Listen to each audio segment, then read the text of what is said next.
Shalom, damai sejahtera, anugerah Tuhan turun atas kita semua. Bapak Ibu Saudara yang Tuhan kasihi, mari kita akan belajar hari ini dengan satu tema firman Tuhan, harapan Tuhan pada kita. Harapan Tuhan pada kita atau harapan Allah pada kita. Mari kita membuka di dalam Injil Yohanes pasal yang ke-21, ayat yang ke-15 sampai yang ke-17, 3 ayat ini akan kita baca. Injil Yohanes pasal yang ke-21, ayat 15 sampai 17.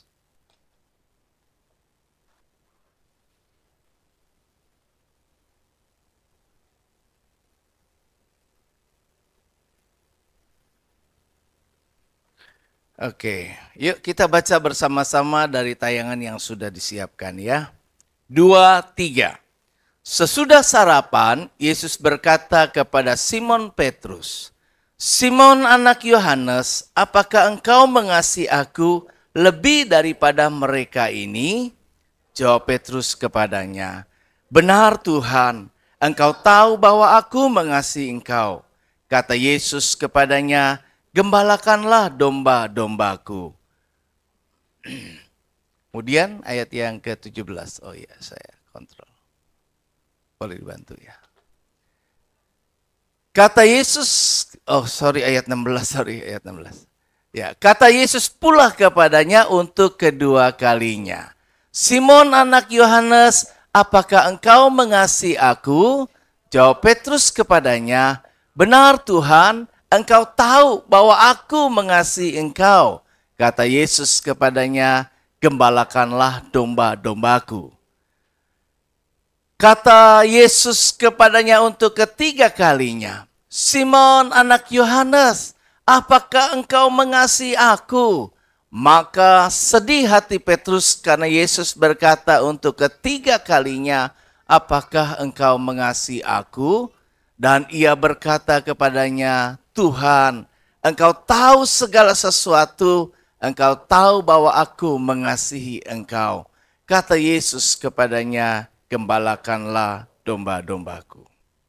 Nah, Bapak Ibu Saudara kekasih Tuhan, di dalam hubungan kita dengan Allah, biasanya dan terbiasa kita lebih sering akan menyatakan apa yang menjadi harapan permintaan kita kepada Tuhan. Kita sering berdoa menyatakan apa yang menjadi harapan dan kebutuhan hidup kita yang kita sampaikan kepada Tuhan. Namun hari ini dan pagi ini, saya mengajak kita juga untuk belajar merenung bagaimana sebenarnya kita perlu bertanya juga, apa sih sebenarnya yang Tuhan harapkan di dalam diri kita ini. Nah, kebanyakan orang melakukan seperti itu. Boleh dibantu aja, saya punya kontrol nggak bisa jalan. Contohnya seperti Yohanes dan Yakobus, dua murid Tuhan ini pernah datang kepada Tuhan. Ada versi Matius yang berkata ibu Yohanes dan Yakobus yang datang meminta. Kemudian Markus menyatakan bahwa Yohanes dan Yakobus yang meminta. Kenapa bisa berbeda? Sebenarnya yang minta siapa? Sebenarnya yang menginginkan siapa? Ya tentu anaknya. Kadang anaknya suka bilang sama ibunya dan ibunya mendukung menyampaikannya. Jadi pada prinsipnya sama. Dan intinya tentunya yang mau meminta itu adalah Yohanes dan Yakobus. Dia minta supaya kalau boleh nanti dalam kerajaan Allah kami berdua ada di sisi kiri dan sisi kanan Tuhan Yesus. Nah, 10 murid yang mendengar permintaan ini konyol banget. Lu anggap kami ini yang lain apa? Terutama Petrus. Loh kalau kamu minta di sisi kiri dan sisi kanan, gue di mana? Gitu. Kebanyakan orang cuma fokus inginkan apa yang dia inginkan dan sampaikan kepada Tuhan, tapi jarang orang merenung dan bertanya pada pribadi, pada Tuhan, bahwa apa Tuhan inginkan dari saya. Banyak hal Tuhan datang sama orang-orang, kemudian bertanya, apa yang engkau kehendaki aku perbuat bagimu?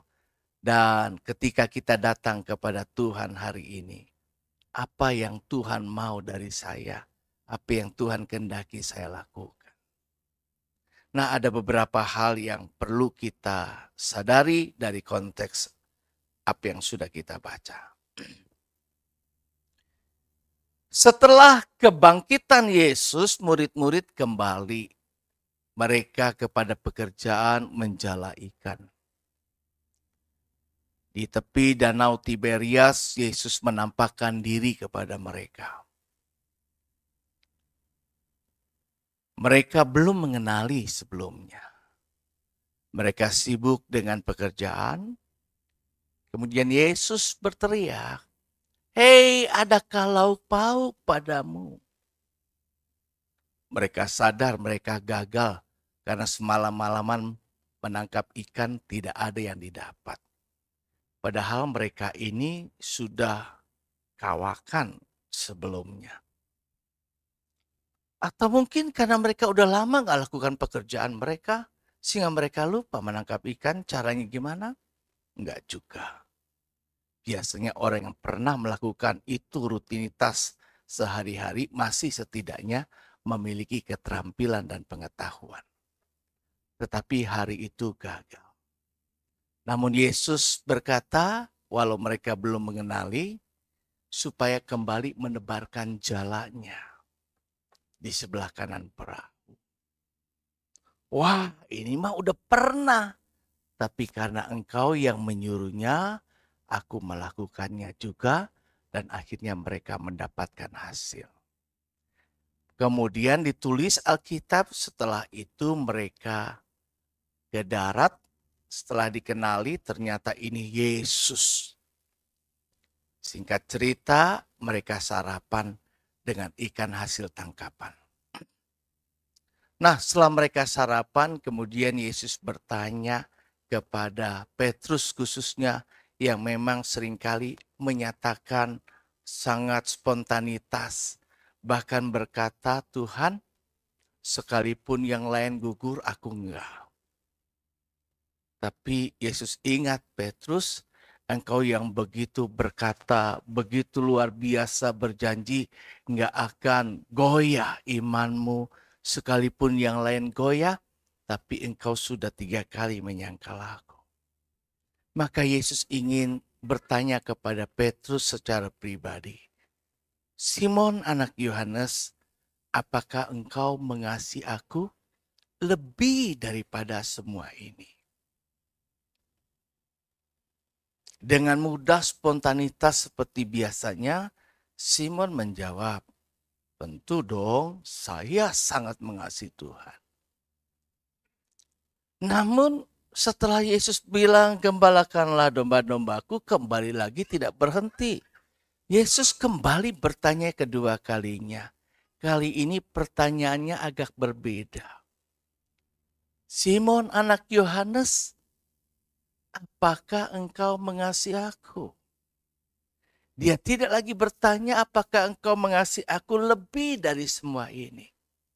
Tapi dia cuma turunkan derajat, apakah engkau mengasihi aku?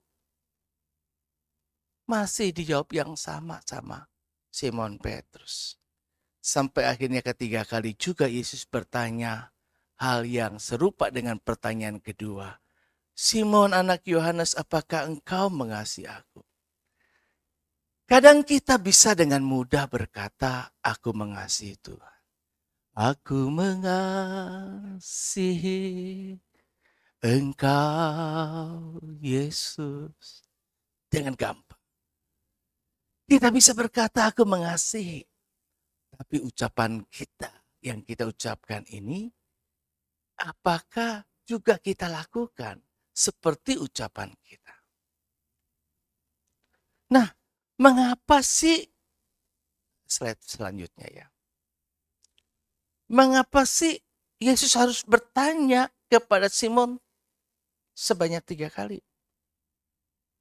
Apa nggak cukup? Apa Yesus nggak tahu kalau Simon itu benar-benar mengasihi? Apa Yesus meragukan bahwa Simon itu mengasihi karena dia pernah menyangkal Yesus? Mungkin ada beberapa yang melatar belakangi hal demikian.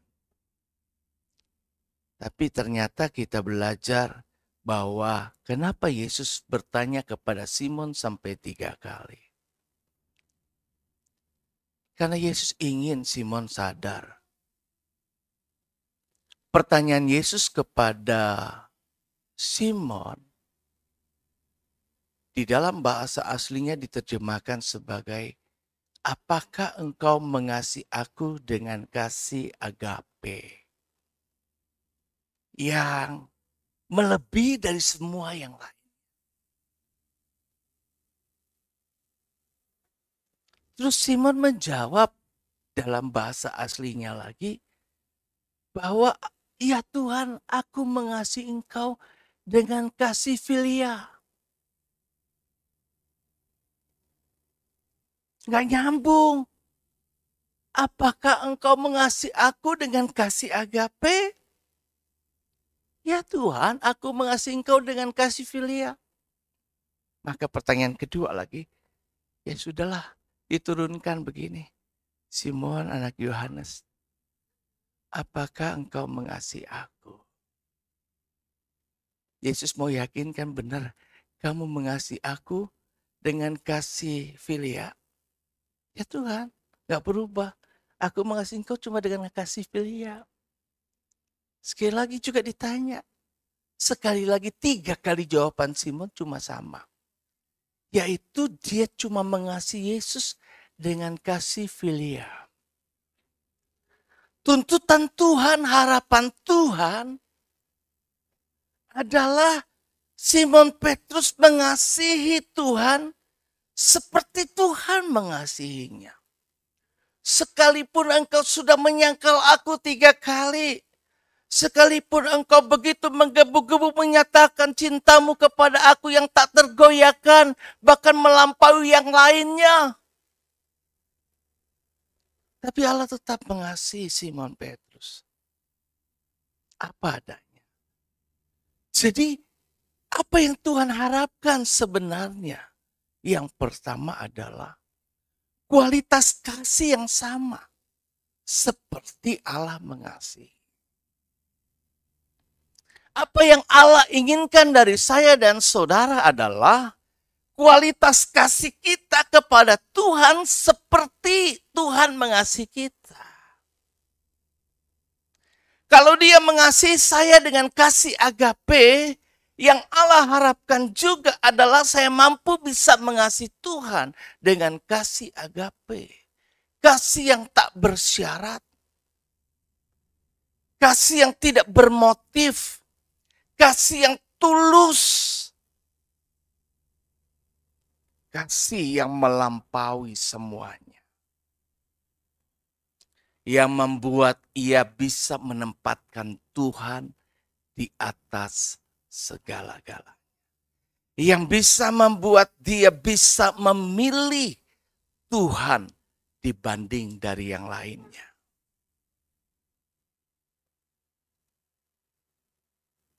Ada 4 jenis kasih. Next slide. Yaitu kasih storge. Kasih storge dikenal sebagai kasih seperti dalam keluarga. Kalau kita keluarga, orang tua mengasihi anak, saudara mengasihi saudara. Kasih yang terjalin dalam hubungan keluarga. Yang kedua adalah kasih filia atau filio. Yaitu kasih persahabatan, kasih pertemanan, kasih persaudaraan. Jadi, waktu Waktu ditanya sama Yesus pertama kali, Simon, apa engkau mengasihi aku seperti aku mengasihimu? Dengan kasih agape, ya Tuhan, aku mengasihi engkau dengan kasih sebagai sahabat. Kualitasnya jauh. Itu sebabnya Tuhan bertanya kembali. Benar, kamu cuma mengasihi aku dengan kasih sahabat. Padahal aku mengasihi engkau bukan seperti cuma sahabat. Aku menyerahkan hidupku. Aku korbankan segalanya buat engkau. Aku menyediakan pengampunan tanpa batas. Tapi tetap hanya mampu dalam kasih yang filiabat. Kasih ketiga adalah kasih eros. Kasih yang biasa terjadi pada hubungan yang melibatkan seksualitas. Dan yang keempat tentunya adalah kasih Allah, kasih agape. Memang kita mengasihi Tuhan, tetapi kadar kualitas kasih kita belum seperti yang Tuhan harapkan. Kasih kita seperti kebanyakan orang lainnya pada umumnya. Dan tidak selevel sebanding dengan Tuhan mengasihi kita. Hari ini, pagi ini kita diingatkan kembali bahwa Tuhan mengharapkan kasih yang seimbang. Seseorang yang tidak mengasihi dengan kasih agape gak akan mampu menempatkan Tuhan menjadi yang nomor satu. Dan ini yang sering masih terjadi pada banyak orang yang percaya sama Tuhan. Seorang pemuda senang pada seorang gadis. Tapi dia tidak menyatakan cintanya kepadanya. Tapi seorang gadis ini cuma berbuat baik terhadap si pemuda yang jatuh cinta kepadanya. Dia pergi nonton bersama, ke restoran bersama makan, dan lain sebagainya. Sampai satu hari, pemuda-pemudi ini pergi ke sebuah pesta berdansa.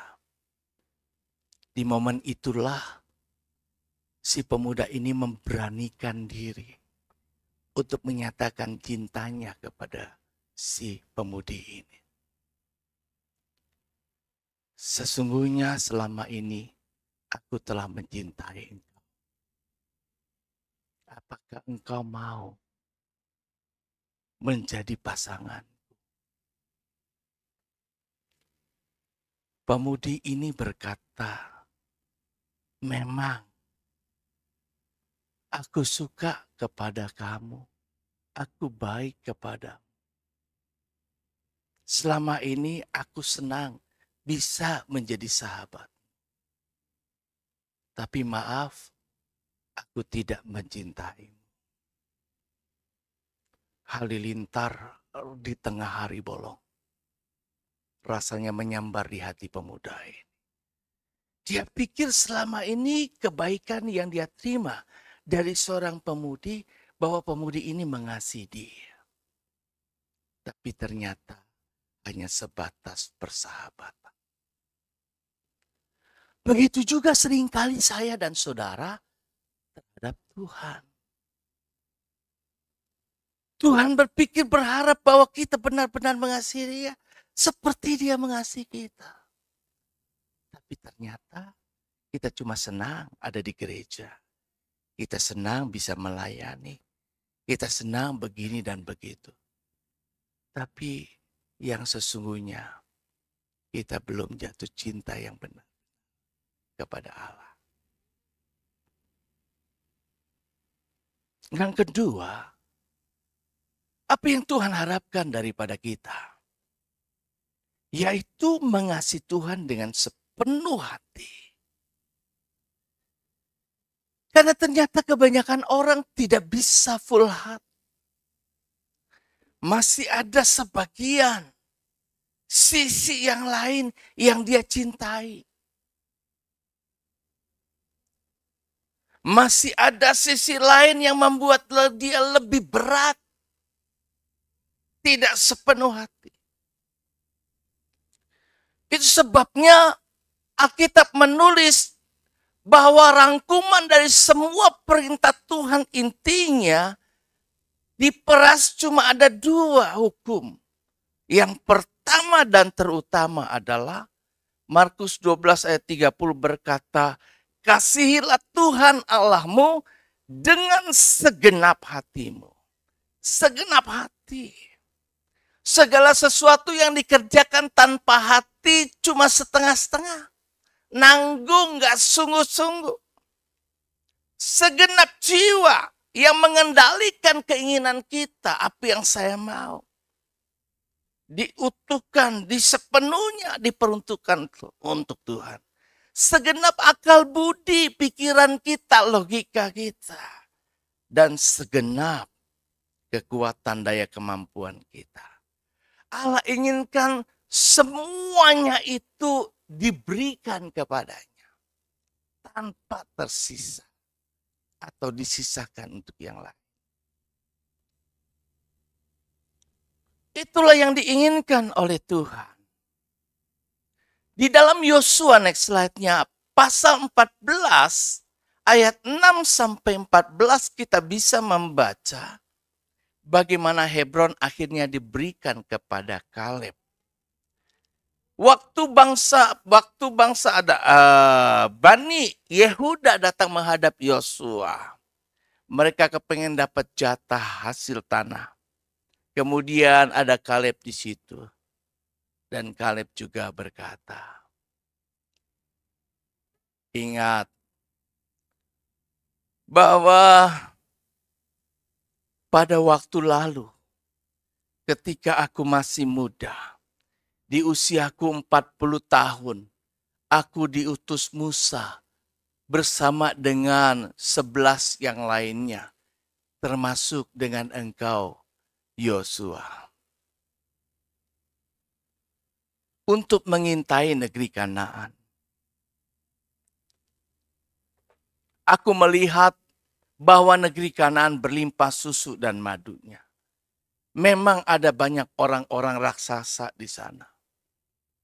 Banyak orang yang bisa membuat secara logika itu pada umumnya akan berpikir nggak mungkin nih kita bisa mendapatkan tanah ini. Banyak orang balik datang dengan berita yang melemahkan. Membuat umat berontak kepada Tuhan. Tetapi aku tetap mengikuti Tuhan dengan segenap hatiku, katanya. Sampai hari ini, usiaku sudah 85 tahun. 45 tahun aku mengiring Tuhan. 45 tahun aku mengikut Tuhan. Kekuatanku tidak kurang sedikit pun. Bukan kekuatan cuma fisik, spirit, hatiku dalam mengikut Tuhan. Aku tetap mengikut Tuhan dengan segenap hatiku. Dengan segenap jiwaku, dengan segenap akal budiku, dengan segenap kekuatanku. Ketika aku sudah berusia 85 tahun, 45 tahun pengiringanku kepada Tuhan, tidak kadar kualitas kasihku menurun sedikit pun. Aku tetap mengikut Tuhan sepenuh hati.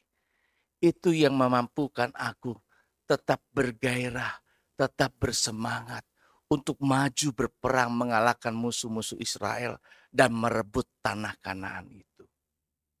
Dengan iman aku percaya Tuhan yang menjanjikan mampu memberikannya. Itu sebabnya ketika orang memberitakan hal-hal yang melemahkan, aku berdiri bersama Yosua berkata, jika Tuhan berkenan, Dia dapat membawa kita masuk merebut tanah Kanaan ini. Imannya tetap tertuju Kadar kualitasnya tidak berkurang. Sekalipun usia semakin senja. Nah, seringkali dalam pengiringan kita sama Tuhan, kita sering bisa menjadi lemah. Kadar kualitas kita makin nurun. Semangat kita, kegairahan kita. Awalnya kita gairah beribadah, tapi kemudian kita tidak. Kita tidak tiap hari untuk bertekun dalam doa dan membaca Alkitab. Kita tidak tiap minggu setidaknya datang beribadah, tapi sesekali datang beribadah. Bahkan dulu saya melayani aktif, tapi sekarang aku tidak lagi melayani. Kualitasnya turun. Aku tidak segenap hati. Itu yang kebanyakan dijumpai. Dunia makin keras. Daya tarik dunia makin mempengaruhi manusia untuk menjauh dari Tuhan. Kita sedang melawan arus yang deras. Jika kita tidak mengasihi Tuhan dengan segenap hati, kita nggak akan mampu melawan arus yang menarik kita. Banyak anak-anak muda yang gagal. Banyak orang-orang tua sudah merasa capek. Ada banyak orang yang kelelahan rohani. Merasa begini. Dan mengalami siklus kejenuhan. Akhirnya ibadah menjadi semu. Pujian yang dinaikkan cuma ada di bibir. Tapi hati menjauh. Itu yang terjadi. Hari ini ketika Tuhan bertanya kepada Simon Petrus, apakah engkau mengasihi aku? Simon, benar gak kamu ikut aku itu sepenuh hati? Tidak berubah. Yuk kita jadi orang yang tetap. Tadi kita sudah nyanyikan lagu pilihan. Kita pilih Tuhan. Itu keputusan kita. Kita pilih ikut kebenarannya, itu keputusan kita. Dan kita pilih mengasihi Tuhan segenap hati. Dan itu menjadi keputusan kita. Yang terakhir, apa yang Tuhan harapkan dari kita?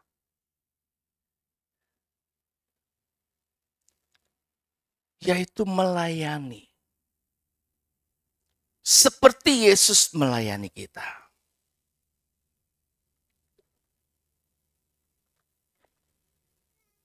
Dalam Injil Yohanes pasal 13 ayat 15 berkata, sebab aku telah memberikan kepadamu suatu teladan kepada kamu. Sebab aku telah memberikan suatu teladan kepada kamu supaya kamu juga berbuat sama seperti yang telah kuperbuat kepadamu. Ketika Yesus membasuh kaki murid-muridnya, ketika Yesus melayani dengan begitu merendahkan diri, mengosongkan diri, mengambil rupa seorang hamba. Murid-murid awalnya bereaksi, sok baik. Jangan Tuhan, nggak layak kayak begini. Banyak orang nggak ngerti apa yang Tuhan lakukan dalam hidupnya. Banyak orang nggak ngerti karya Tuhan dalam hidupnya. Sehingga di dalam meresponi Tuhan seringkali keliru. Tuhan berkarya dalam hidup saya, Tuhan berkarya dalam hidup saudara. Ketika Tuhan mengerjakan sesuatu dalam hidup kita, itu bukan tanpa maksudnya. Itu bukan asal-asalan tanpa tujuan. Itu bukan tanpa makna. Tuhan ingin murid-muridnya menangkap satu hal. Kalau Yesus berani melakukan kayak begini, Dia yang adalah guru dan Tuhan. Siapakah aku ini Tuhan? Yesus ingin agar murid-muridnya itu mengikuti Tuhan itu benar-benar meneladani Tuhan. Siapa yang kita teladani? Siapa yang menjadi idola kita? Kebanyakan orang mengidolakan manusia. Manusia itu yang menggantikan posisi Tuhan. Manusia itu yang dianggap sukses lebih baik, lebih berhasil, dan dia coba mengikutinya. Tetapi orang-orang yang tetap mengasihi Tuhan, orang-orang yang tetap mengikuti Tuhan dengan sepenuh hati, yang lain boleh berguguran, tapi kita tetap semangat melayani. Tidak sedikit pun mundur. Tidak sedikit pun mundur. Bicara pelayanan adalah sebuah kepercayaan. Jika kita memandang pelayanan adalah sebuah kepercayaan Tuhan. Kesempatan yang diberi untuk buat kita bisa melakukan sesuatu setidaknya untuk Tuhan. Tapi banyak orang justru ingin meninggalkan pelayanan. Banyak orang merasa pelayanan sebagai beban. Banyak orang tidak menyukainya. Beberapa orang yang menyukainya mungkin dengan motif yang mulai bergeser. Karena menjadi sebuah pekerjaan. Karena di situ dia dapat uang dan penghasilan. Banyak orang yang kemudian mulai bergeser pelayanan itu maknanya seperti apa. Dia cuma sekedar melayani. Bahkan tidak juga sedikit pelayan-pelayan yang namanya pelayan.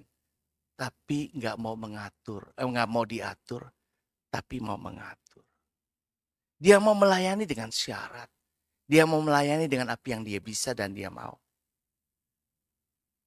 Dia merasa bahwa pelayanan karena dia bisa. Bukan karena Tuhan kasih kesempatan dan yang memampukan dia jadi bisa. Sehingga ia cuma pasang badan. Slide terakhir saya. Melayani yang Tuhan harapkan. Harus didasari. Karena kasih kepada Allah. Dan kasih kepada jiwa-jiwa. Pelayanan yang dilakukan tanpa dasar kasih kepada Allah yang tadi. Kasih agape. Kasih sepenuh hati. Maka dia tidak akan tetap dapat semangat dan melakukan yang maksimal dalam pelayanannya. Tuhan ingin kita melayani dengan segenap hati seperti untuk Tuhan.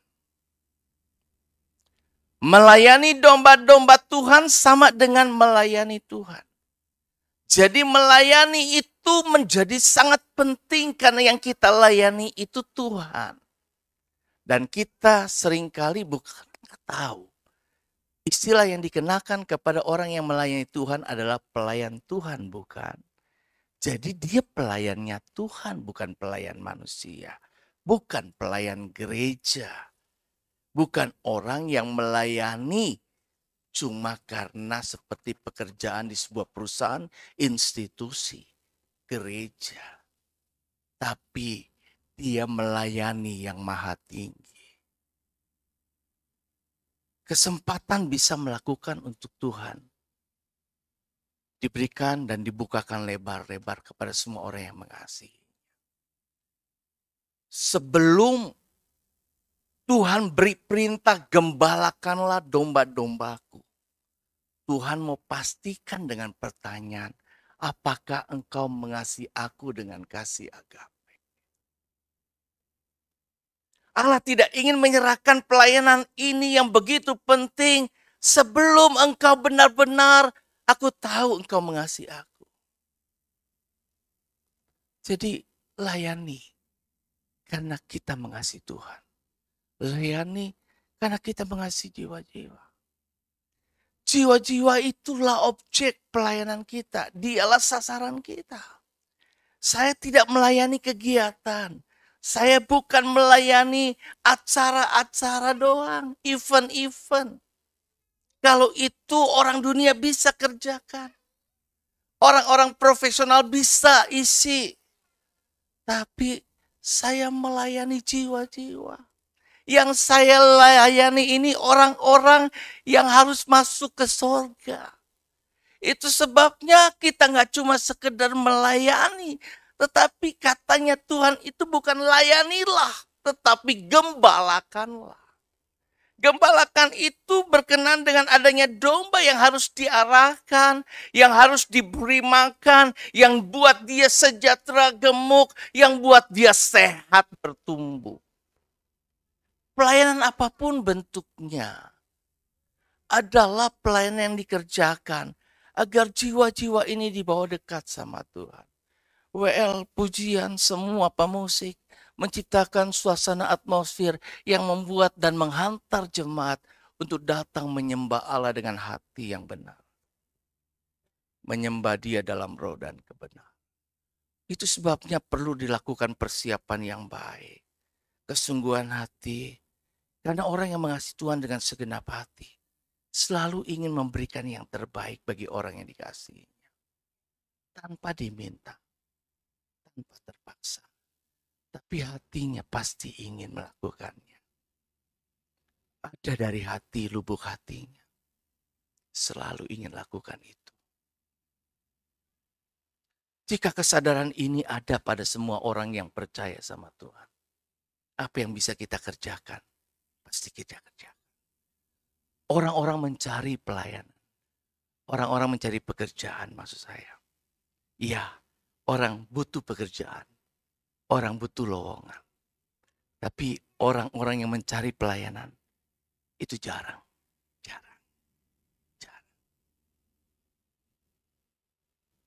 Orang-orang bisa rela berkorban demi sebuah pekerjaan. Tapi orang-orang belum tentu rela demi sebuah pelayanan. Padahal pelayanan itu untuk Tuhan. Pelayanan yang kita kerjakan sama dengan melayani Allah yang Maha Tinggi. Adalah terhormat buat kita jika kita bisa diberi kesempatan. Secara fisik saya mulai lemah, capek, banyak kegiatan. Kadang orang kalau nanya saya kenapa bisa jadi begini, saya bingung jawabnya.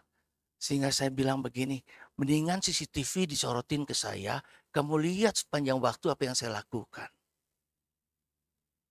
Jadi tanpa susah-susah saya menjelaskan apa yang saya lakukan. Kadang saya bingung, seperti besok ada kegiatan.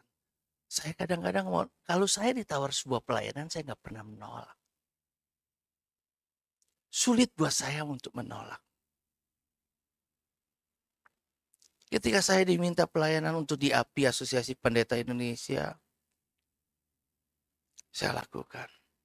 Ketika besok saya harus ketemu dengan anggota DPRD, sebelumnya saya dihubungin, Pak bisa nggak hari Senin ada lowongan? Saya nggak tahu agendanya apa Senin. Saya bilang bisa. Sore kita rencana ketemu. Oke. Kemudian belum lama ini berapa hari belakangan suka rapat dadakan. Suruh rapat lagi besok rapat PGPI untuk acara musyawarah besar yang direncanakan diundang Presiden. Dan saya adalah bagian dari panitia. Waktunya mepet, waktunya sama. Perubahan terjadi. Wah, saya besok berubah ternyata nggak ketemu sore, tapi ketemu lunch bersama di Sate Senayan. Saya sudah sanggupin. Kemudian yang satu saya harus bagaimana? Waktunya sama. Yang satu jam 12, yang satu jam 1 sampai jam 3. Terus saya bingung, saya harus jelasin apa. Kadang-kadang pikiran saya begini, aduh gue kasih alasan apa ya? Untuk kasih tahu saya nggak bisa rapat yang ini. Karena berhubung saya sudah komit satu yang ini. Capek. Saya kena capek kadang-kadang. Kalau lagi pas ada tugas kita lagi itu pas antar ke BSD, ya anterin. Terus harus rapat di Kelapa Gading, jemput lagi ke BSD, baru pulang. Capek luar biasa. Tapi sebuah pelayanan saya kerjakan. Sekali lagi, saya nggak pernah menolak pelayanan apapun. Bagi saya, sepanjang saya masih bisa dibutuhkan, saya suka happy. Itu sebabnya saya bilang, saya termotivasi kalau ada merasa dibutuhkan. Dan saya tidak termotivasi ketika saya tahu saya nggak dibutuhkan. Saudara-saudara, Allah membutuhkan kita. Allah menginginkan kita untuk melayani Dia. Dia menghargai kita. Dia lakukan apa yang bisa. Dia lakukan buat kita. Yuk, kita kerjakan semua yang bisa kita lakukan untuk Tuhan yang kita kasih. Amin. Tuhan berkati. Mari kita bangkit diri.